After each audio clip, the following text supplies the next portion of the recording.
And it's happened. We're live, guys. Hey, and welcome to a brand new Geek Out Live. Today, I got my buddy Joe from Leicester Vintage Toys and Toy Shop on tour. Joe, how are you feeling today, buddy? I'm good. I'm quite excited, to be honest with you, Ed. It's quite What? good because me and you don't really get a chance to chat that much, do we? No, indeed. I've been to your shop twice, and unfortunately, you weren't there. I did get to meet Gav, and then eventually, I think last year at Toysimi in Italy, we finally got to meet together with Matt, who also does the production on Toy Shop on Tour. He does the camera stuff and everything. Yeah, it's been fun getting to know you, getting to hang with you in Italy was amazing, and um, yeah, like thanks for joining me in the Geek Out Live. It's basically where I ask you guys questions about how you got started in collecting, what's your focus on collecting, everything like that. So we'll get into those questions almost right away. But yeah, I'm also dropping these episodes actually on Spotify now. So if you guys listen to podcasts on Spotify as well, then please go and check it out over there. I can already see some guys jumping in on the live chat over here. We got Infoxicating Coffee Break. Great name. We got some guys from Liverpool. South Africa is in the house. Love from London. Here we go. Tiki D Bar. Yo, Ed. Yeah, Joe. Yesterday I was actually over in Amsterdam, hanging out with Peter from the Toy Boys. Loads of awesome sellers over there. But yeah, as you can hear by my voice, I'm a little bit tired, so sorry about that. What have you actually been up to? Well, I knew you were jet setting again. I've been busy. This is my office, everyone. This is where my shop's only open Thursdays, Fridays, and Saturdays.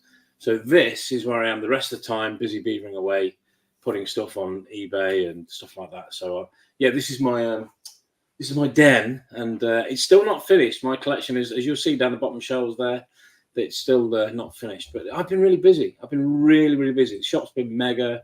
It's been a good vibe all week, man. I'm good. Yeah, and they're loving The Office. Have we actually seen The Office yet on like No, the YouTubes or anything? No. no, I I don't think did. so. I do like occasionally. I've started doing. I did the other week. I started doing Instagram lives. Yeah. That was Okay. an experience, which I'm going to do again. But I might do one from here at some point. But I need to make it because we moved here in September to this house. Okay. And this was a double garage. It used to be a farm, and this was where they killed stuff. Okay. like literally under the floor there, it was like a drain for blood. It was very pleasant. So we had to do quite a lot of work to get it nice, but we've now moved in. But I've still got toys to unpack, so we're still waiting for that. Yeah, that's a very fun thing, obviously. And talking about things that used to be, not for the animals. not yeah. And talking about things that used to be, where I usually want to take you back to is your childhood. What are kind of like the toys you grew up with? What are like the first toys you remember? Well, I've got a weird family, so I should to explain my family at first. So I was my mum always said an accident. My dad always said a mistake, because my mum and dad were like in their 50s when I was born, which in the 1970s was kind of like out there. So all my brothers are like 20 plus years older and sisters. So I'm one of 5. So I got toys that were handed down, but we didn't have many toys as well. So it was like kind of, so my love of toys came off my dad, really. My brothers having older stuff and talking about that. And then being, sort of young men, by the time they were 25, I was sort of 5 or 6 years old. So that was kind of where it started. But my dad was then a supervisor of a market in Derby, and he basically got secondhand toys all the time given him, and I was the lucky recipient. and that's where it became from. So I was just buying all these amazing toys. I didn't have a TV, so I was toy focused, completely toy focused. So I didn't know who was good. I loved Star Wars. I'd never seen it. I didn't know who was good guys, who were bad guys. Spoiler alert: Darth Vader's a bad guy. But Prune Face, who knew? Who knew? It was kind of weird. So that's kind of where it started from for me. Wow. And would this then be like big lots of toys coming in, or was it just like one toy at a time? What were kind of like the toys or the toy lines that came to you at You that just point? didn't know. That was the thing. It was like a Friday night, Saturday night, and there'd just be toys there. And yeah, you just didn't know. I mean, once he came home, somebody had obviously left. They'd just done a runner, so he just took his entire stall because the guy had gone. They couldn't contact him. He'd not paid his rent, and I just got everything from that stall. It was all old, junky market stuff. So it was like weird knockoff figures, which I didn't know what they were. I was ripping them off the cards. Yeah, this is great. And that was sort of an experience. I remember certain things, going back to Star Wars, my Mhm. Luke, I thought, because my dad got stuff off the market, and sometimes it was a little bit like seconds, let's say, things that weren't done right. So I'd have stickers over it, factory second, not for resale. And obviously Luke Jedi's got one black hand, doesn't he? Yeah, yeah. So he's got, obviously, and I'm thinking, why has this guy only got one glove? Wait, it must be one of these factory ones. And my dad had one of these open fire, like a thing called a Rayburn. It was like an auger, which is like a big cooker that Okay. heated the entire house. So I thought, if I put his hand on there, because I worked out it's made of black plastic, it will make his hand black, so he's got a proper pair of gloves on. So my Luke Jedi had burnt his hand, so he'd have two black gloves, because I didn't know the story. And all these figures came into this world. If they fitted in with size, it would all go into this world of just playing, but not knowing any of the lore or the cartoons or anything like that behind any of the toys I had. Any of the backstory, but what was kind of like the thing that drew you in though? Was it like the weird monster looking ones? Was it like spaceships, or was it Everything. everything? Yeah. So Okay. toy cars, I loved. I had a road map. That Okay. was this sort of thing that went on the floor, and you sort of. I worked out where my relatives' houses were based on this road map, and you'd be in a completely different world. And then there'd be the other side of it, which was playing with not just Star Wars, but Action Force and all that stuff, and all that. You'd play with that together. And then there was the bigger stuff, so the Action Man that came with.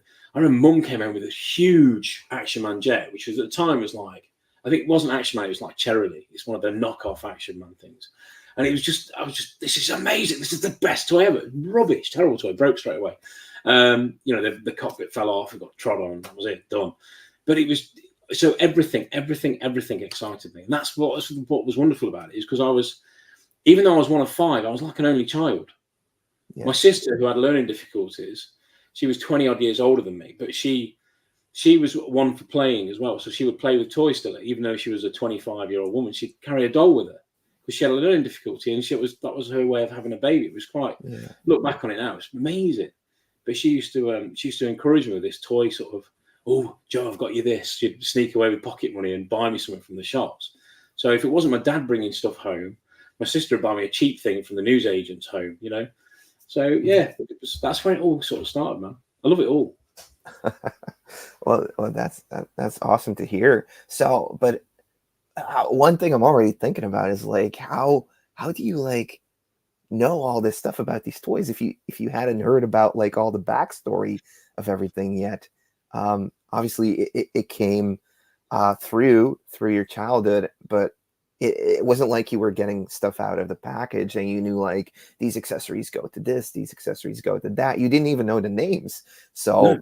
did it still plant like a seed of like stuff? Oh, I know this, and now I want to like fill in the gaps of knowledge I didn't know yet.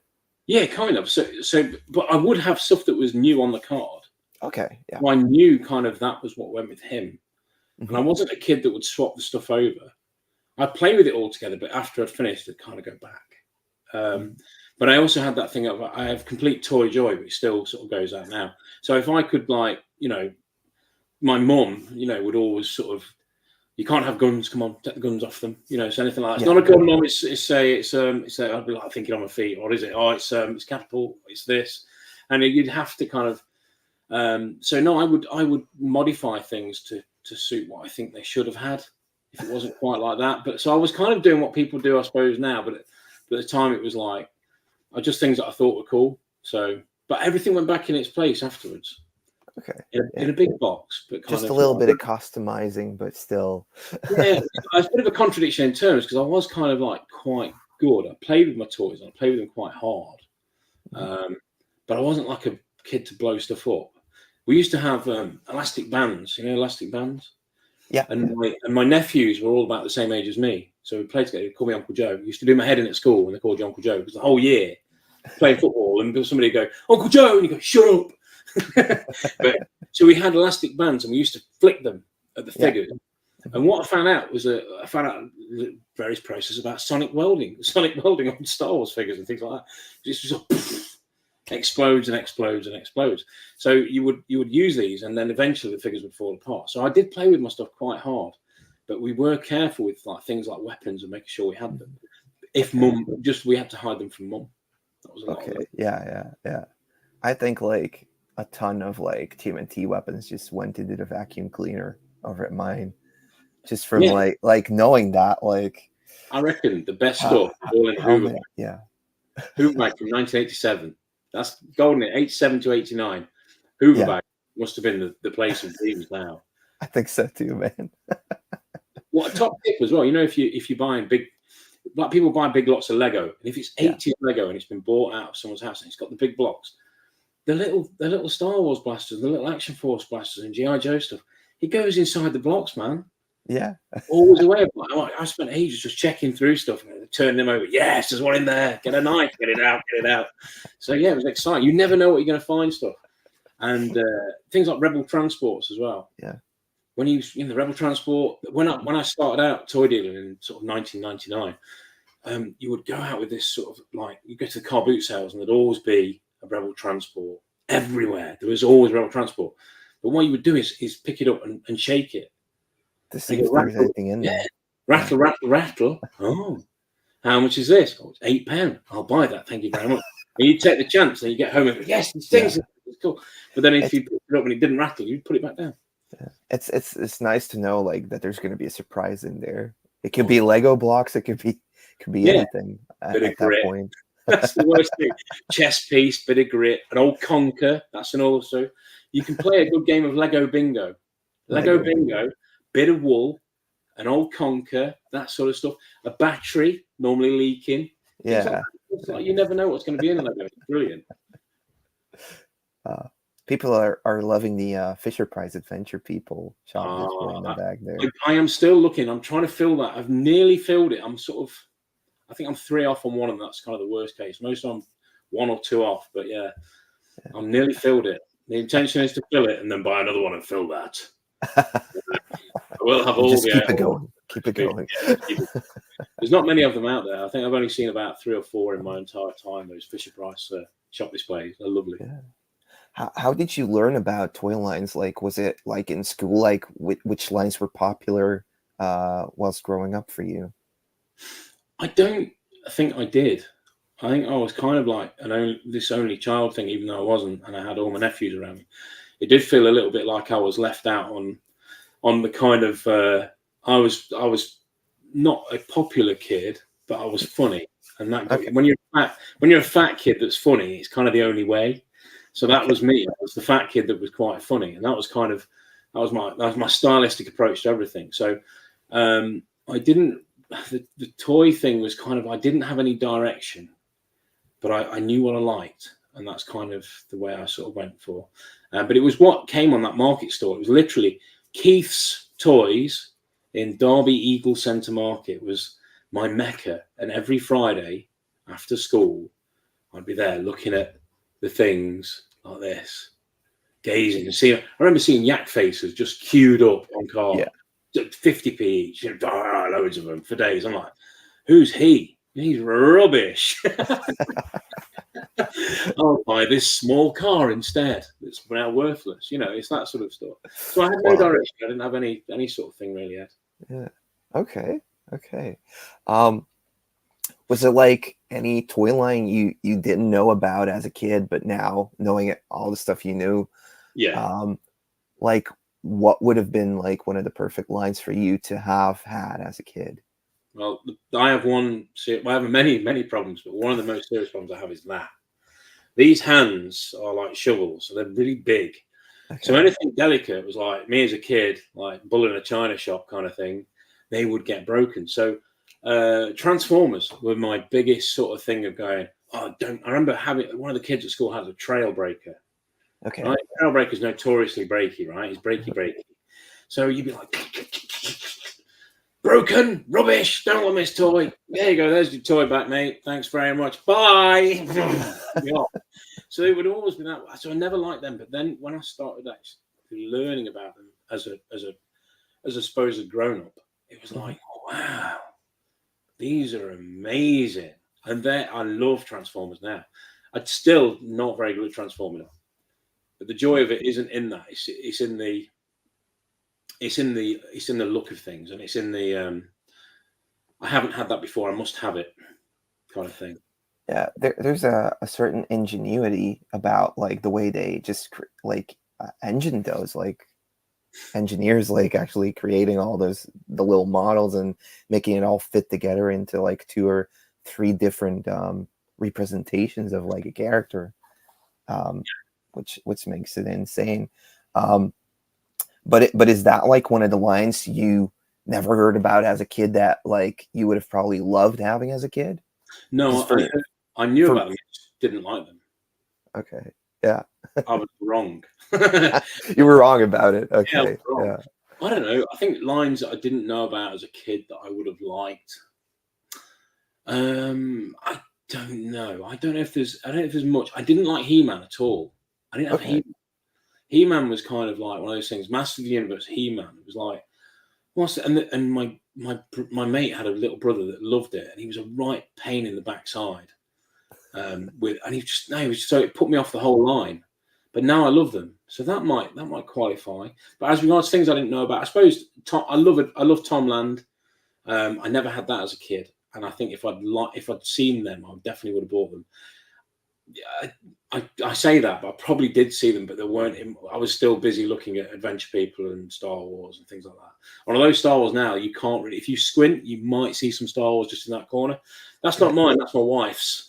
That's my wife's collection there. That corner. The Chewbacca focus is totally my wife there. Oh yeah, it's not mine. That's all hers. Her rules are if it's got to be Chewbacca and he's got to be smiley. And other than that, there are no rules. So yeah. Cool. I see you got some of the Tintin. You got the Black Star Warlock in there. Yeah, we've got all sorts in there. Adventure People is kind of the one thing I do. Right, I go through stages. I purposely don't look. It's when I stumble across it. I try not to look too much, but I am on a few of the pages that I do sort of have a bit of a guilty pleasure every now and then. If I've had a good week, I reward myself for something. Down in there, there's a G2 Bruticus down in the bottom corner, which you can't see. It's in a bag because I haven't done well enough to allow myself to have that yet. Okay. and the Shogun Warrior behind me, the Godzilla Shogun Warrior, I've only just unpacked that. I've had that about a month. Wow. I've only just unpacked it because I decided I was good enough that I could actually unpack it.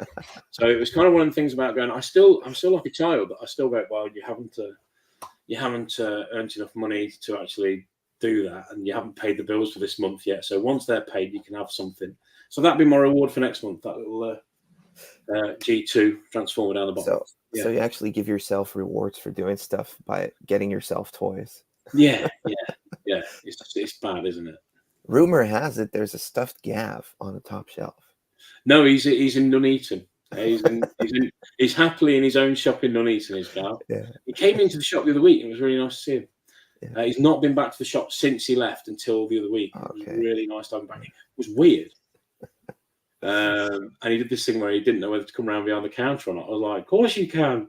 It's like he's came home. But no, he's now left us again. So it's fine. Oh, okay. But yeah. If there's a Gav on the top shelf, I don't know if you mean that as like sort of a bad thing, like it's really Gav. Nobody's heard from him while he's actually up there. No, it's no, there is no Gav. Wait, let me see. What's missing for the? I have a list. Feel free to drop me a message, Mr. Price. I have a list. But yeah, I am trying to fill. I will put something on the Fish Price Adventure People group because it would be good to do that. I think that'd be nice. Thank you very much. It's very kind of you. And Tomland Raiders, yes, Tomland stuff is amazing. It's amazing. And there's this cool Japanese company that do like larger ones as well. Okay. Yeah. They're awesome. I've got some of those. And for me to be buying modern toys means that's something wrong with that. I must really like them.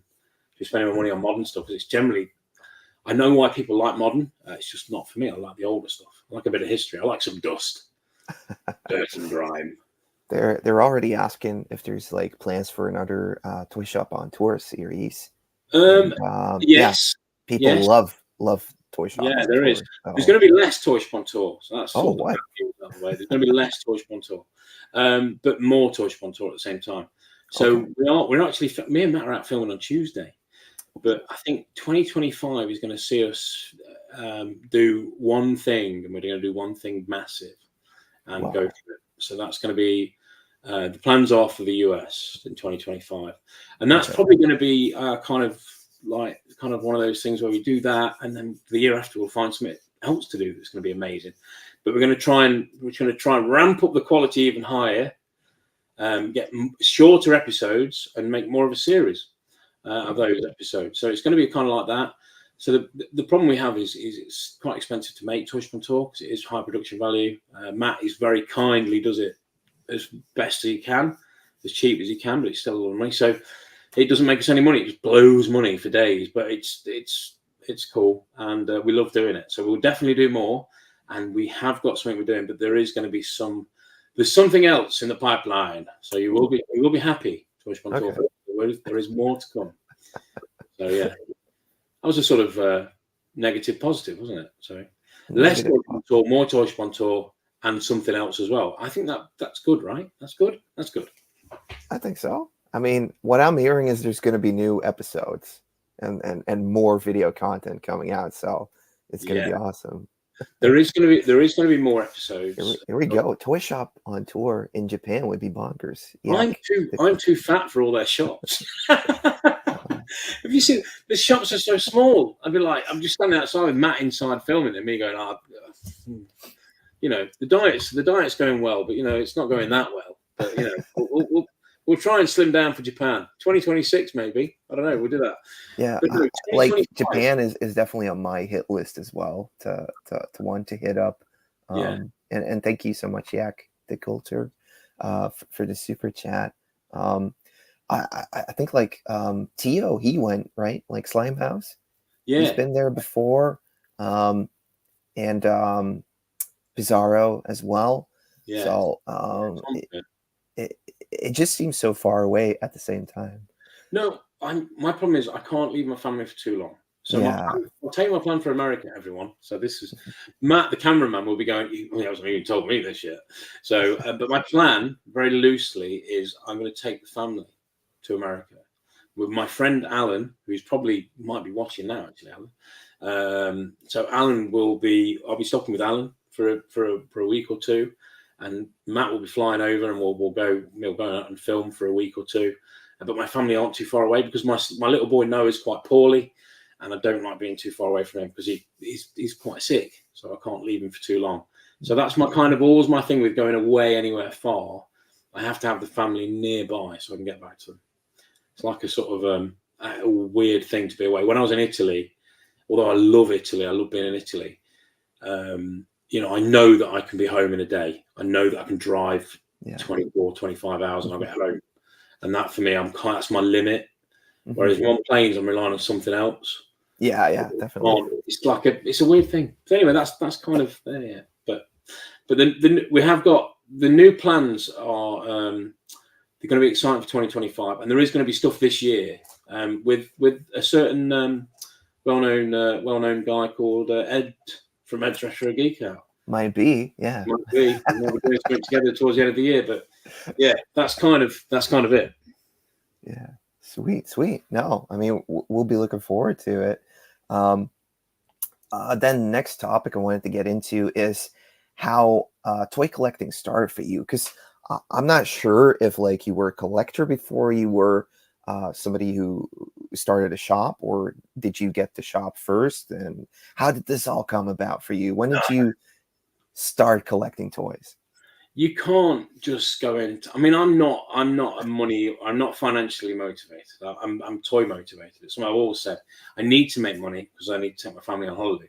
But my main thing is I love toys. So I love being around them. I love being in my shop. I love being with my friends. I love, sitting there with my friends at the shop, with Matt, with Amy, with Tim, as it is these days. Or in the past, it was like, Ricky and Gav and all these guys that you got, you loved and you got to know. It's nothing better, man. But as regards starting a shop, no, it was kind of like I fell into toy buying because I was buying stuff for myself. Okay. So I used to go around the car boot sales. Around which time was this? Like which year? So 1999, Okay. my oldest son was born. His name is Oscar. Yeah. And he was my inspiration for buying toys. So I went, these toys now aren't very good. I need to buy old toys like I had. And that was where it all started from. And because I always had loved old stuff, so I had old cars, old guitars, old everything. Everything I had was retro. My furniture was retro. I was buying Danish furniture before, lots of people were buying it. I had these weirdly shaped things in the house. And I remember dragging a boat back from a car boot sale. I'm like, I live in Derbyshire. It's like landlocked, but I'm buying a boat. Why am I buying a boat? I think it looked good hanging above the bath. It's mental, this big wooden boat. We never did it. It sat there and rotted away, and then we just threw it in the bin. But we had all these stupid things, and toys came out of that. They were the next step. And then I was buying stuff, and I went to an auction in Derby, and this bloke doing the auction, he said, instead of saying pound, it'd be a pound. A pound at the back there. Pound. Can I have a pound? I'll have a pound. I'll have a pound. I had a pound. It cost me £1.30. Was a 30p commission charge, which I remember at the time going 30p. That's expensive. You look at auction fees now. That's a different comment. 30p. So I had to pay me 30p commission. So £1.30, and I bought some Star Wars figures, which obviously I went, I'll keep these for me. And then there was 3 action men with their heads off. So the head, I sort of I bought those, and there was an Evel Knievel and a Mego or Mego, depends on what you want. Don't start that in the chat. Mego Spider-Man with no clothes, which I remember really finding amusing because it was just this bright red head on this normal human body. It just made me laugh. That was the start of it. And I sold everything else, and I made £50. £50. £50 for £1.30. And that was the start of it. And I'd still got the Star Wars stuff. And I was like, hello, ping. And then this guy came down, swapped some action men with me for a load of Thundercats. There was some blue dude in there with a white head. I thought, hey, this guy's quite cool. And at the time, he was worth like a tenner, something like that. Oh, really? Like, oh, wow. Yeah, with the hammer? You got a Bengali with the hammer back then? No, with the hammer, no. There was no hammer. He was a bit hammered, but, he was no hammer. No hammer, sadly. Yeah, I love looking back and I don't know if England had those, but you had Action Figure Digest or Tow Marts magazines, and just looking in the price guides in there, and you're seeing a TMNT scratch. Oh, it's worth $60 now. Back in 1998, and it's like, well, I'll do that. I'll definitely do that. You talking about a Bengali being worth $10 is like. Yeah. What?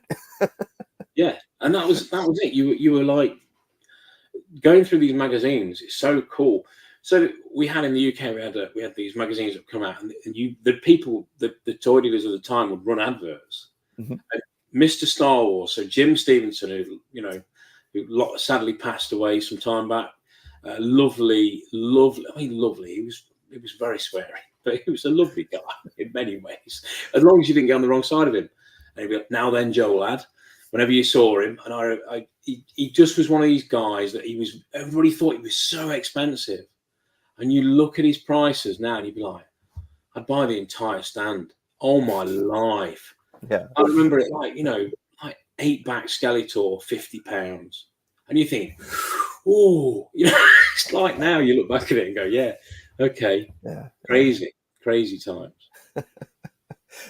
So you started toy collecting back in '99, going to car boots, flipping whatever wasn't interested to you in the lot, but you were keeping the other things for free, basically, and maybe even making a little bit of money. Yeah, that was kind of it. It was kind of a way of subsidizing my income as a car salesman. I was selling cars and I was doing bits like that. So I'd buy things, I'd buy anything really, and it came from that.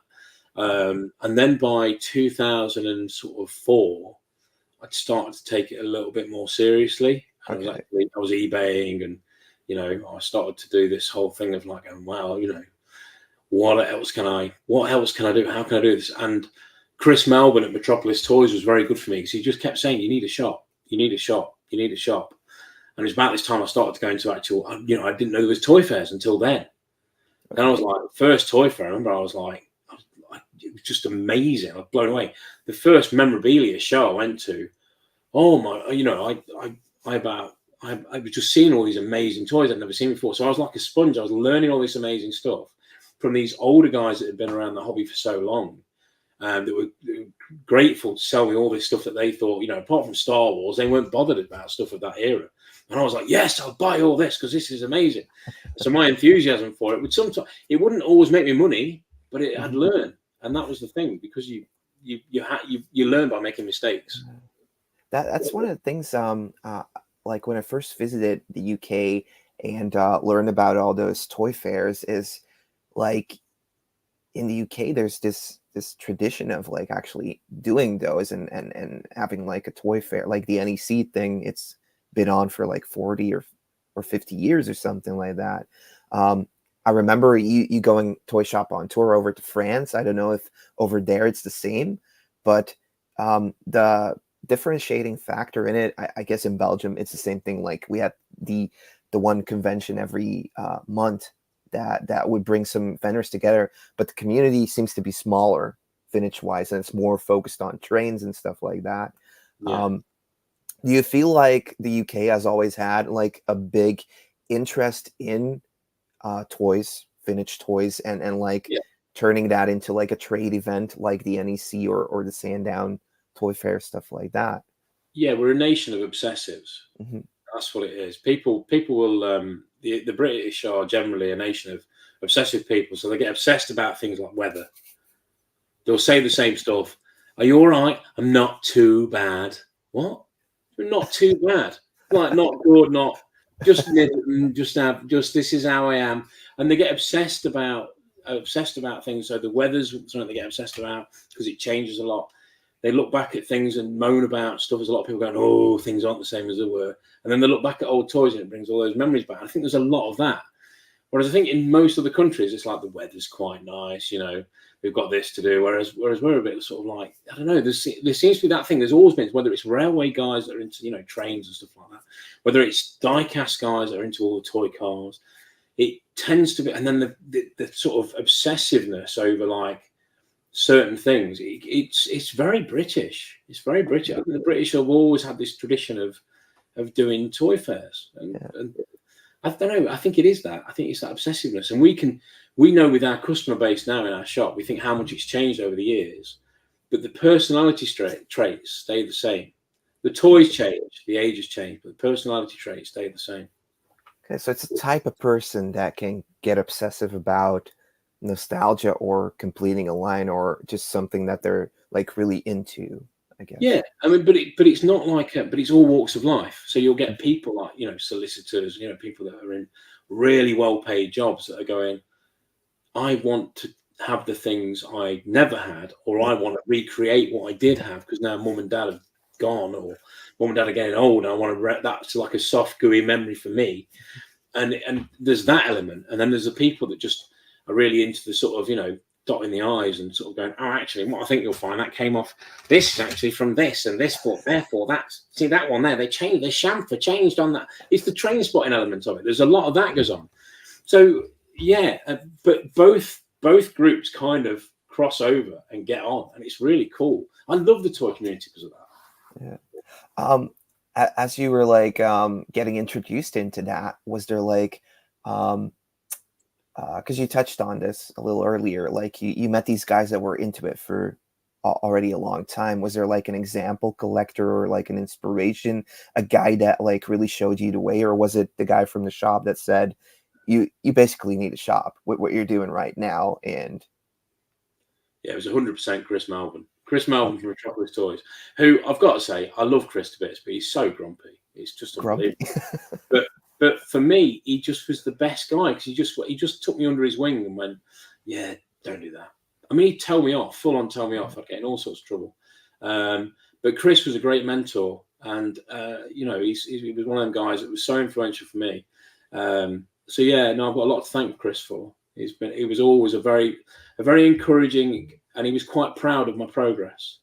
Although he didn't like me making money out of him, he wasn't very happy about that. But he was proud of proud of me doing well, which was really nice. He became like an older brother, really, in lots of ways in the toy community. So yeah, he's a bit of an enigma. He's our Chris, but I love him dearly. Just because like Colin Carroll, he came in. What's the most priced collection in priced collection? Toy. I'm guessing it's going to be toy. Toy. Do you have one? One of the most prized toys in my collection is just pass me a bottle of water. Thank you, Dylan. There we go. To be honest with you, I don't know. I really don't. I would love to tell you straight away that Fisher Price shop display is front and center because I know I'll never get another. There's a big figure next to it, Brainoid, and you can see. I'll get my arms right. Okay. It's the big one. Put it in solo. That's an art piece. That's one of my favorite things. And Gav actually broke it. He smashed it in a fit of rage. No, he put a massive gremlin on the shelf at the shop, and at the time I got that lovely, beautiful art piece by a Dutch guy there as well. And I said, I'm just going to stay there just for a couple of days. I've not got a collection room at home yet, and this was when I lived at the old house. And Gav was like, I'm going to put this gremlin on. I went, yeah, it's cool, but you sure it's not going to fall? He went, no, it'll be fine. I nipped out, and he just came back and he went, I'm so sorry. And there was bits of him everywhere. And then James repaired him. Oh, wow. Yeah. So he's held together with sticky back plastic and sort of hope, but he's definitely one of my favourite things. The Shogun Warriors, I like them a lot, but Tintin, Action Force, weird and wonderful stuff I've not seen before. Clash of the Titans, I like quite a lot. I did like the film as well. I did actually see that as a kid. I thought it was amazing. So lots of things. Ed, what's your most valuable or cherished piece in your collection? It's part of like a store display as well. So I have like a Bandai vintage store display out of like, I'm guessing 1989 TMNT. And it's basically just a top thing. And I've had it ever since I was like 10. It came out of the shop I bought it at my toys at. And slowly I've been completing like the shelves that go beneath it. So I found one of those. I found one this year. I need one more, or actually two more, and then I need to find the base for it. It's going very slow. I've been working on this for like a couple decades now, but yeah, that's like one of the craziest things I've had. Yeah, I've answered it a million times already before, but yeah. Greetings from Germany, even. And yeah, Colin, thank you for the question. So what was like the focus or the process, or were there like any rules for you as you started the shop? Did you have an active collection going, or was it more like, oh, now I'm in this to really make the shop thing work, so I can't really afford to have a collection because there's this dynamic to it, right? Yeah. So I got quite a good Star Wars collection by this point. I had this lovely date. By this time, I'd kind of like gone through my first marriage, and she'd bounced, and then I got a little flat on my own, and I got this beautiful Danish furniture, this beautiful sideboard, and it was covered in Star Wars stuff. And I was like, yeah, I'm starting to get a good collection. And then I sort of decided I need to buy collections that would actually make me some money as well. And kind of, I had to sell everything. And that's kind of my love. Although my love, everything started out with Star Wars kind of as a collector. Okay. But I had other things as well. So at the same time, I go, I put that away. But I would have guilt, so I couldn't afford to. So eventually I would sell collections that I'd had. And I just thought, this is counterproductive. I almost decided I wasn't going to collect for a while to make my shop work. I had to give that up. I had to give up collecting. In order to make a shop work, you have to prioritize. So prioritizing and making sure that there was always money around us was really tough. Tim, my Saturday boy, the oldest Saturday boy in town, Tim, who's like 10 years older than me and has done more Saturdays in the shop than anyone else. Tim used to have to bring money on a Saturday just in case we had stuff to buy. Because it literally, at the end of the week, would be emptying the change to go and put in the bank. It was really tight. So all this stuff, all this all the hardship kind of has started to sort of pay off now. Sort of, I don't know how many years we're in now. 16 years of the shop or whatever, however long it is. And Tim doesn't have to bring any money in. Although I did have to borrow a tenner off a customer to buy some toys at the weekend too. Enough cash until. So yeah, it's still happening. Oh no, I'm a failure. I feel like that's probably like the most difficult thing to do. Having a shop in Europe is, how do you keep getting stock in? Because like I've been to shops in America and I've seen like the back rooms, and it's like, wow, they're flooded with this stuff, and people line up to bring stuff in as well, because like by now it's vintage is booming. The prices are going insane, obviously, but I always wondered, even though where the Leicester toy shop is at, it's really close to the old pallet toy factories. Yeah. So in one sense, I'm asking two questions. Like, do you feel like being close to like a manufacturing ground where those toys came from is helpful? And two, like, is it really like a big struggle to keep that shop filled up? No, it's not a struggle. We currently get offered more collections than we can buy because we just don't have the money. If we had the money, it would be really dangerous. So it's a good job we don't, because I'd have nowhere to put anything. And we're quite strict on now. When we buy a collection, and we want to kind of keep the stuff that we want for the shop that's going to make the shop improve, and then sell everything else through the door. So we want to get everything out the door. We want to have a good vibe in the shop. That's always kind of the thing. But yeah, it's not. I don't know. I think we just try and sell as much as we can, as quick as we can. But then there's certain pieces you always have to keep hold of. Yeah. Collections when we're buying stuff in. But we are getting offered a lot of stuff, and the basement at one stage did get to the point where the basement was full, the shop was full. We've been really strict. So Johnny from Monkey's Emporium comes up and clears out the basement every sort of month or two, and he's great. He just goes, "Yeah, that was great. I love all that." Oh, sorry, my accent went crazy then. I don't know where I was. But yes, he just goes over with everything, and he buys a lot of stuff. And then we've got other mates that will come in. So I know that if I get a certain amount of figures, my mate Jay will come in. Mate Tim, Tim will buy certain amounts of stuff. So we have to have, I've got a dealer coming in here. Bates is coming in on Monday to pick a load of stuff up. So you're always sort of going, right, okay, what can I get rid of this? Make sure he's got money in it. Make sure he's got profit in it. And then make sure that I've got the best stuff that I want for the shop. And then I've got some stuff for my eBay, because otherwise do you feel like you want to have like showstoppers at the shop? Yeah, kind of. I want to have, I need loose stuff. I need loose complete figures. It's always my biggest battle, because they sell so quick. So the big play sets and stuff, I have them in just purely for my vanity. It's weird, isn't it? I'm a fully grown man showing off with toys. Isn't it sad? No, but it's not. I'm not really showing off, but it's not. Having those things is so important, because it gives somebody something to aspire to. Like, I will still get so giddy over a massive playset. I get so excited by them. I love them. I adore them. I really, really love them. But yet they are the slowest selling thing in the world. Whereas you can sell a loose Michelangelo like that. We can sell that sort of stuff. But that stuff doesn't sell. But that's not really why I do it. I do it because I love seeing the stuff. I remember last time I was there, you had like the Hive, the Sectars Hive playset in box there. The year before that, you had the pallet toy version of the Death Star, like the cardboard one, all set out and stuff. So that was like really cool to see. I love like the way you guys display everything as well. Yeah, and I feel like you put a lot of effort into like changing it around a fair bit. Well, that comes through. My dad, bless him, my dear old dad would say, your shop window is the most important thing, son. You'd be like, you've got to make it look right.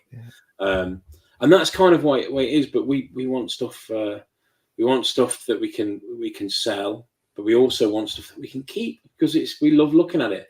I love the fact we've still got that Hive, and I've got to say right now, just for people that want to buy a Hive, don't buy that one. It's rubbish. It's the world's worst Hive. It is the worst boxed Hive I've ever seen. It's horrendous. The toy is beautiful, but the actual box is terrible. Please don't buy it. Anyway, the ice castle. We've got an ice castle next to it. We've got 2 Fort Maxes, and they're all in a row. And it's like, and it's because I've seen those shops in America with all this stuff, and I'm going, I must have that, all that stuff. That's what I want, because you always want to be inspired. So these guys in the States, and like people like Leonardo as well from Italy. Yeah. That I mean, you've been down there, haven't you? Down into the smelly basement of dreams. I have not yet, but we're gonna go in November normally. Oh wow, spoilers. So spoilers. I think I might have announced it yet, but I'm getting the US guys down for a Euro trip. Leo's basement, man. When you go through that curtain into the back, if he lets you in the back bit of there, oh my life, there's stuff down there, and I'm not going, hi. How? And he's going, I don't know if I should have a shop. Have a shop. Amazing. Yeah, it's just brilliant. But yeah, so I don't necessarily want to sell the things that I love, but at the same time, everything's for sale. Because, and if somebody comes in and they're the right person for it, I'll sell him it. Because if they're the right, and it's not necessarily at profit, but I had a guy come in, he told me this thing about when he was a kid, it was like that, and I was like, have it. And he was like, no. And it was about 50, 60 quid. And I just went, no, you've got to have it. This is like, and he's like, no, I can't afford it. No, you're having it. I'm giving it. It's a present. Because it's just the story. And that's what it's about. Toys are amazing because they bring people together, and they're just, the stories behind it. And everybody's got these different memories. And that's what I love. Yeah.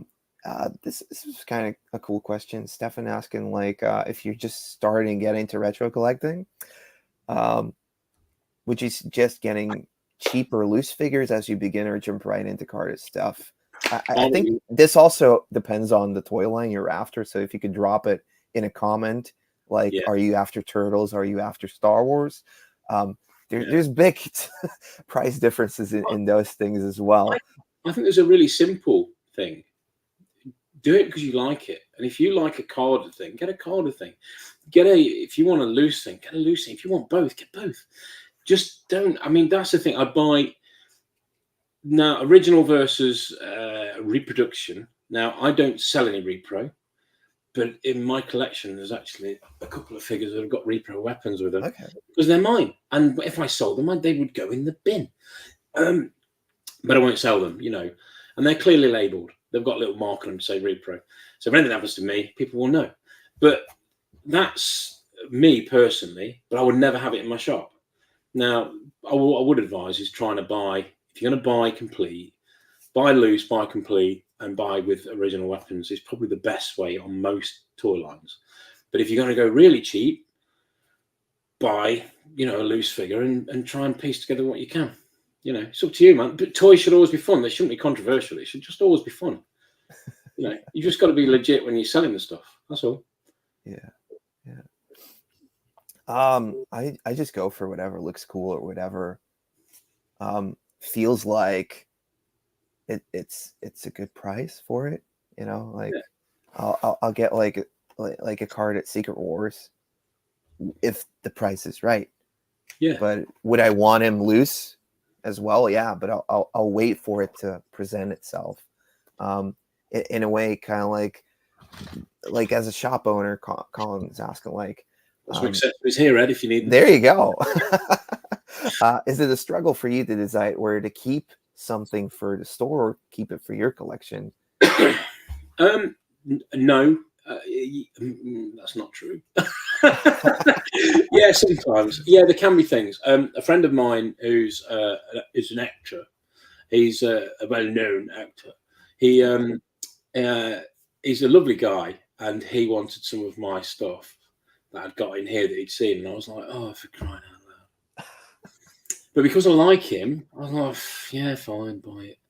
And now I'm to replace the stuff, and I've gone mistakenly, like an idiot who should know better, I've gone down the route of carded. So it's like, now it costs me a fortune. It's going to cost me a lot more money. But it's because I came across it at the right time or wrong time, depends on your point of view. Yeah. So no, sometimes there are things where I do try to go, well, but it generally comes down to value. I can't afford to keep I know it looks like, but this is years and years. I've been very strict with myself. And although I have still got some to come out, it's still minuscule compared to most collections I go and see, because I've always had the priority of my family and my shop comes before my own collection. Yeah. So it has to be something really special. So if I think I can buy a collection and there's something I want in it, as long as I've made enough money out of the collection, then I can keep that. I'll allow myself that. But no, I'm still quite strict. Okay. Because I know, like, in Toy Shop on Tour, sometimes you're like, I'm buying it for your shop. I'm buying this for me, you know? Yeah, that's true. That's true. But there have been things I've said that. There are some times when toys, because remember, the camera always lies. Yeah. That's the thing. I'm a lot fatter in real life. No, the camera always lies. Okay. Because you always kind of go, I'm going to keep this for me. This is for me. This is for me. And then you get home and go, actually, I don't want that this much. But you're in a shop, and sometimes the prices, because other dealers go to, why on earth did you pay that for that? You paid far too much. I'm going, yeah, because it's for the show. I needed to buy it from that shop to make that guy look good, which sounds awful, but it is. I'm trying to help him out. Yeah. And then I'll be like, well, I remember buying an box Action Man vehicles. What the hell am I doing that for?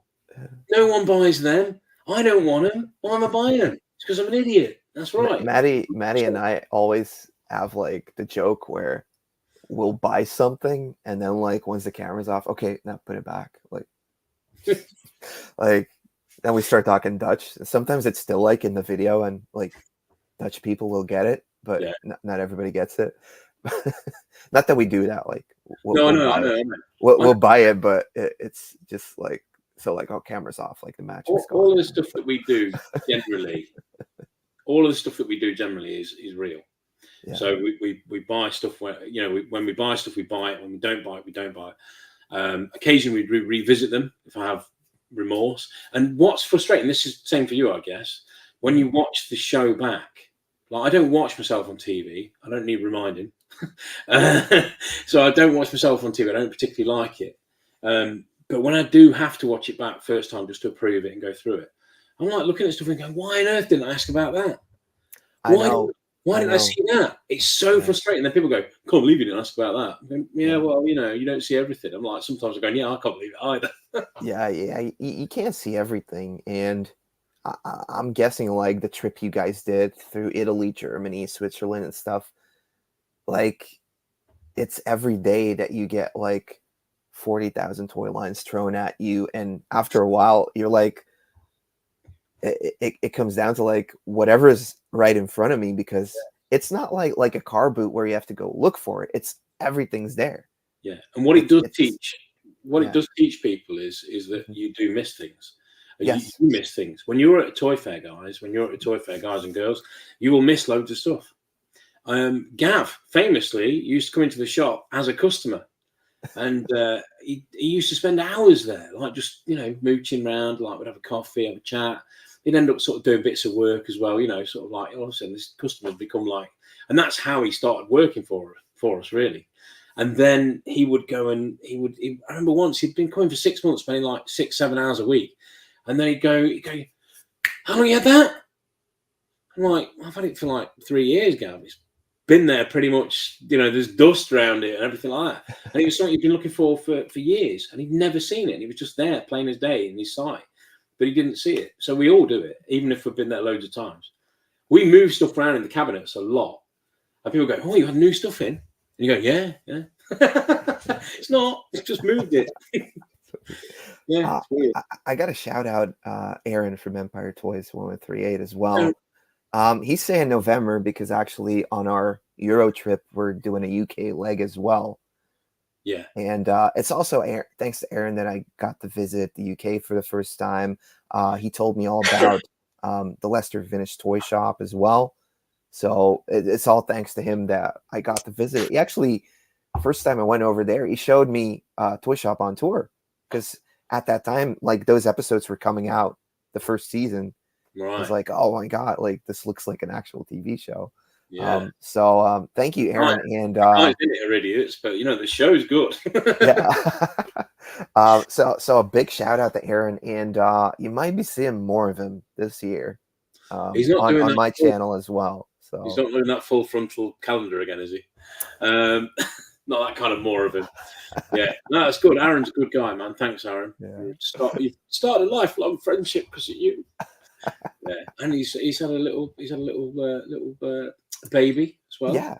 He's become a father this year as My well. dad. So yeah, and I saw him put an image of him playing football the other day, which I thought, he's still trying to stay young. It's good, unlike me. Like I might be playing football next week. Actually, I might be going back for my first game in about 4 years. That's going to be Oh wow, okay. exciting. Yeah, that's all right.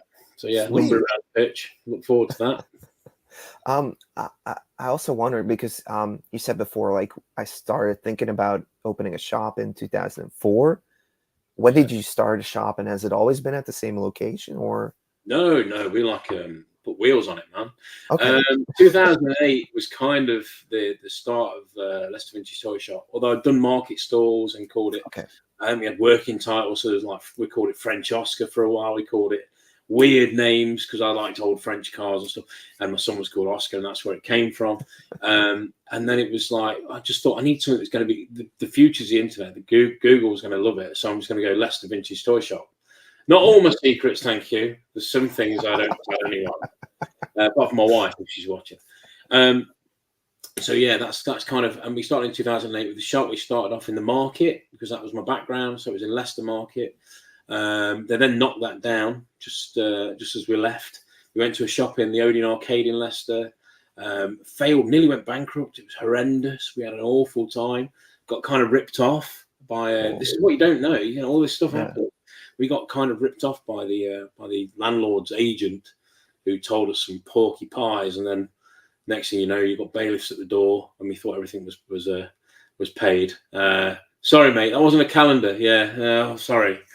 That was a secret chat we're on. So that was kind of it. And then we moved down to where we are now in East Bond Street in 2012. And we've been there ever since, and we're not moving. I'm there. I'm like stapled to the chair there. That's kind of my get in there. We're not going anywhere. That's the plan. We're never going to move. That's the plan. Never move. Is stay there because there's so much stuff. It's like it'd be incredible. We had new cabinets last year. It took like a week and a half just to get the cabinet set up. Yeah, horrendous. So moving would be no. Hundreds of thousands of items moving. No way. No. So yeah. Oh, cool. When did like YouTube and like social media come into the picture for you? First, obviously for the shop, but then as like content creator, because I mean, in a way, you are like you got mad involved into it and started going out on the road with Gavin and putting out those awesome videos. Like, how did this come about? Is it something you always wanted to do, or? No, I'm a fat man. I don't like being on camera. I don't like sort of there. I'm like breathing in all the time. No, so I didn't want to be on camera. But Ricky, bless him, who used to work for me, Ricky went, "You should do that YouTube thing." I went, No, you should. And then we got someone to come in, and my mate Spencer came in and filmed bits, and we just made this sort of thing of me. And if you watch, I mean, we took them down now, but if you watch the first one, it's just me going, "Hello, welcome to my shop. This is what we're doing." And it was very much like that because I was just so self-conscious. We did a video before that. We've done a video for the Collectors Club Great Britain, which is still on YouTube now, of the old shop. So back in 2010, 2011. That was kind of the sort of, that's still there. But you're very charismatic, Joe. You're a snowman at heart. You look something, mate. Thank you very much, Noval. It's very kind of you, mate. Yeah, I know, because I genuinely love the stuff, so it's easy to be enthusiastic. So no, that's kind of where it started from. And then Nacelle, during lockdown, approached us to do Toy Store Near You. Yeah. Which we did. And then they went, "What else have you got?" And I went, yeah, what else have we got? We should do this more. Because Matt had come in. I heard this Morris Minor come up the street, and Matt then just ran in a panic and went, "I need a Morris Minor." And I was on the phone, just over there, pointed him down there, and he went and bought this. And he said, "How much is this?" I went, "You can have it." And he went, "Right." I was on the phone. I was busy. "You can have it, mate. It's out the pound box." "Are you sure?" Yeah. And then Matt was talking about the Palitoy landfill, which I know somebody's mentioned in the chat. Yeah. And he said, "Well, I went into this weird shop. There's this really rude big guy in this shop. I can go and see him." And Matt rang me, and I was like, I've been waiting for this phone call for 9 years, mate. And I literally, yes, let's make this film about the Palitoy landfill, which is still in the pipeline. It's still in the plan. So we've got the trailer for it. We've got the interviews with old employees. We've done all that. Wow. The problem is we can't get permission to dig. So that's what we're looking down. We have got a way of doing that now, and that's going to be hopefully organised. So the Palitoy landfill, it's very, very real, and it's not just where everyone thinks it is. It is literally within 1.5 miles from the shop. There are toys buried. But that's a story to tell another day. But that's honestly, when we do that, it's going to be amazing. It's just such a good story. It's so good, man. We've got to find some toys. But it's not going to be what everybody thinks. It's not going to be all Star Wars figures and, Last 17 and all this. It's not going to be that. It's going to be bits of dolls. It's going to be the blooming talking commander body because it's rubbish and doesn't work properly. In the bin. It's all that stuff. It's going to be everything. Maybe it'll just be all like Destro Action Force chests. Yes. Fine by me. Exactly. Yeah, just swap them out. Yeah, be fine. But no, but it's not. But it won't. It will be. But they were doing it systematically from the late 1970s right through, and we found stuff tipped as far south as Luton. Okay. So there's stuff everywhere. There's Airfix stuff being dumped.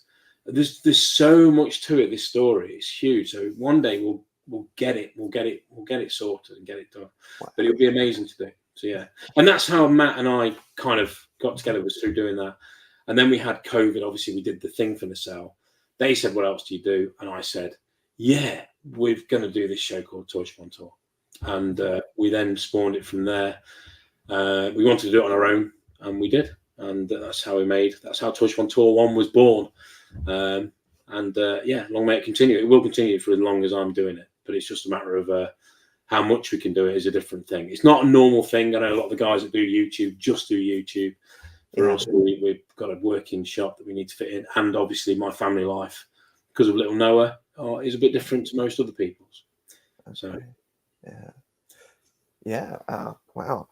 Do you feel like once you started doing Toy Shop on Tour and getting onto Toy Store near you, there was like a peak in interest, or like different people walking into the shop, people coming in based solely off of that? Or I think there's been an element of that. It's like it's been an element of people coming in because they feel like they know you, and that's lovely.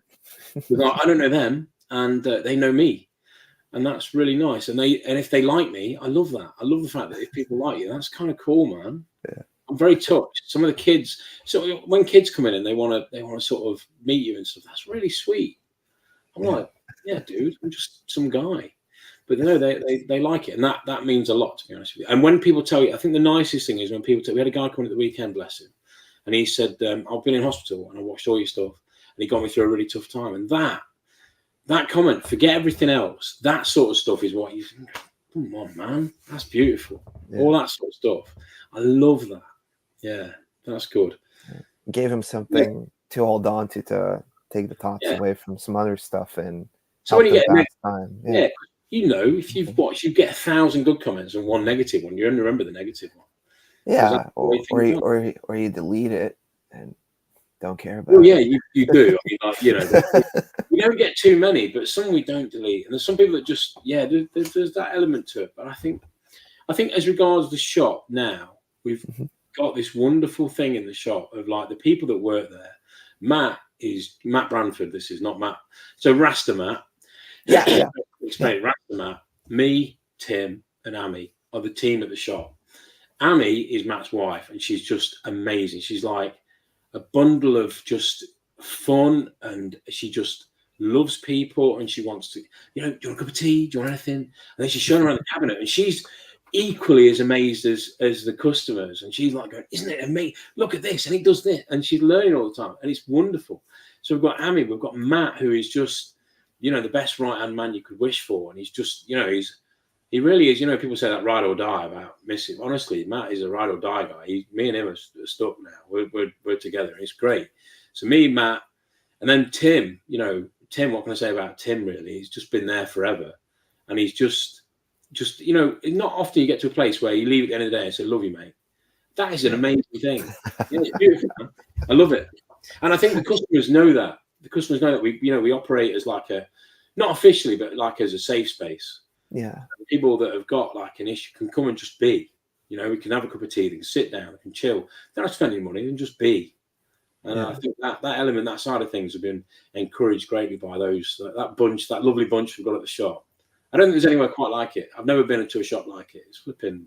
I know that's myself, but it's my colleagues, not me, that make it that.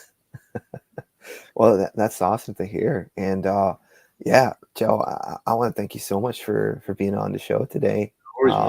It's been awesome getting to know all this stuff about you, knowing that the story behind Joe, so I'm looking forward to it, man. Like, I hear you're gonna go shoot with Matt on Wednesday. And Tuesday. Don't you say Wednesdays. I'll believe you. And then okay. No, so very impressive. So can I just tell you, I did say we'd release something exclusively to you. And what I will say, there is a new show, a new monthly show that's going to be starting in September. It's not Touch Upon Tour. It will be on our channel, and it involves two great guys. So there's going to be three of us, and it's going to be a show, a magazine show. So it's going to be a bit different.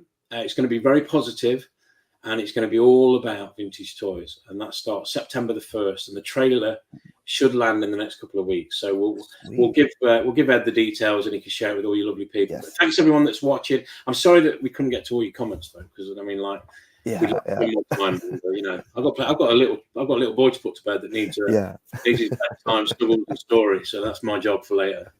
Yeah, sweet. Yeah, man, and I hope we'll get to meet again this year somewhere.